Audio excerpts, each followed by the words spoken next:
आज बीजेपी के राष्ट्रीय सचिव मनजिंदर सिंह सिरसा राजधानी भोपाल के भाजपा प्रदेश कार्यालय में पत्रकार वार्ता को संबोधित करते हुए लोकसभा चुनाव में भोपाल के भाजपा प्रत्याशी आलोक शर्मा और प्रधानमंत्री मोदी को सिख समाज के समर्थन देने की बात कही। साथ ही कांग्रेस और पूर्व मुख्यमंत्री कमलनाथ पर सिख दंगों को लेकर आरोप लगाते हुए कहा कि 1984 के सिख दंगों में कत्लेआम में कमलनाथ का बड़ा हाथ था,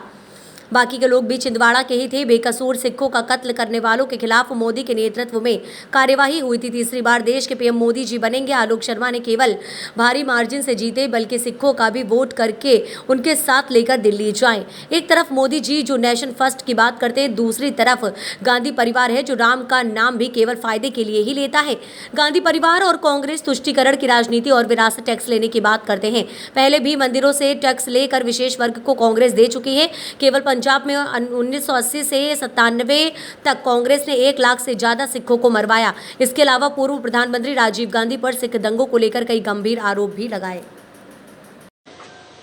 धन्यवाद सबका। आज मैं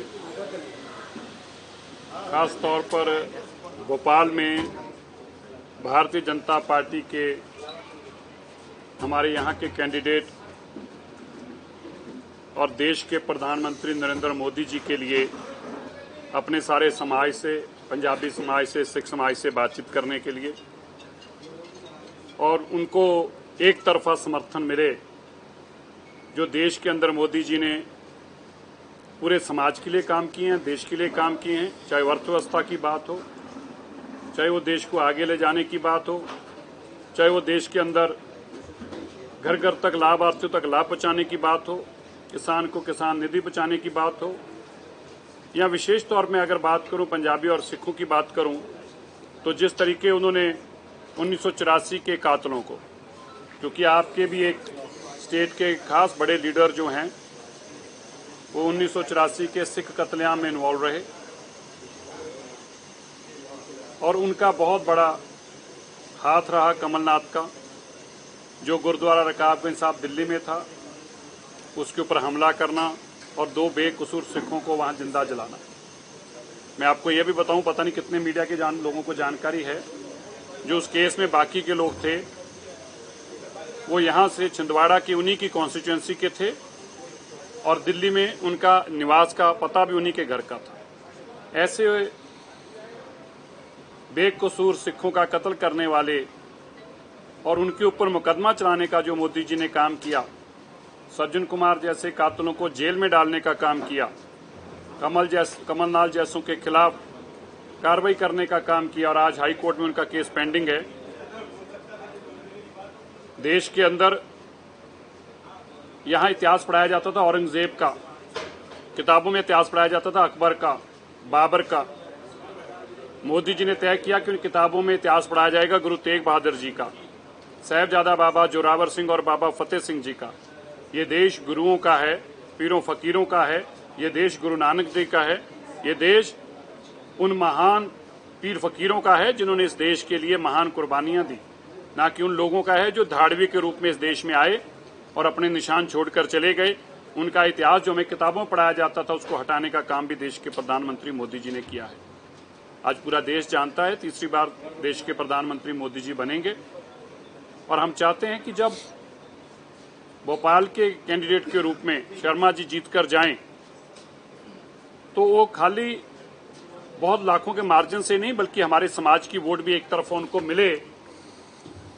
हम यह भी चाहते हैं कि देश के अंदर जब मोदी जी की सरकार बने तो पूरे देश के हमारा पंजाबी समाज और सिख समाज जो है उसमें एक तरफा वोट मोदी जी के लिए डाले। उसी के चलते हम आज भोपाल में भी आए हैं। हमें इस बात का फख्र है, एक तरफ देश के प्रधानमंत्री मोदी जी हैं जो सबका साथ सबका विकास की बात करते हैं,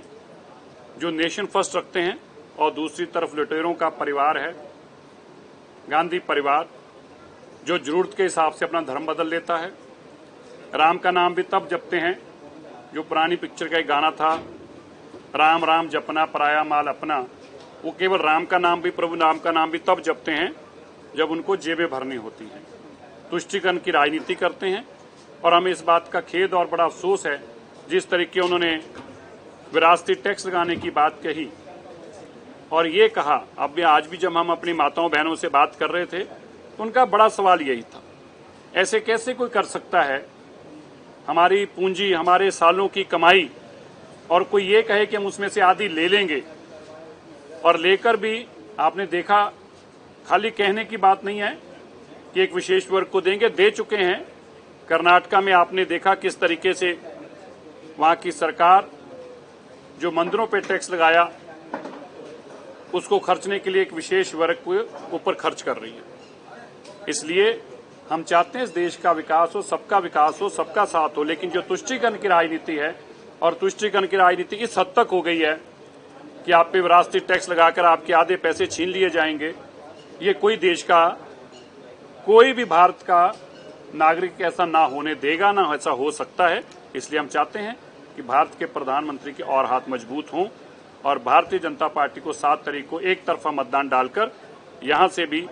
भोपाल से भी बीजेपी का कैंडिडेट जीत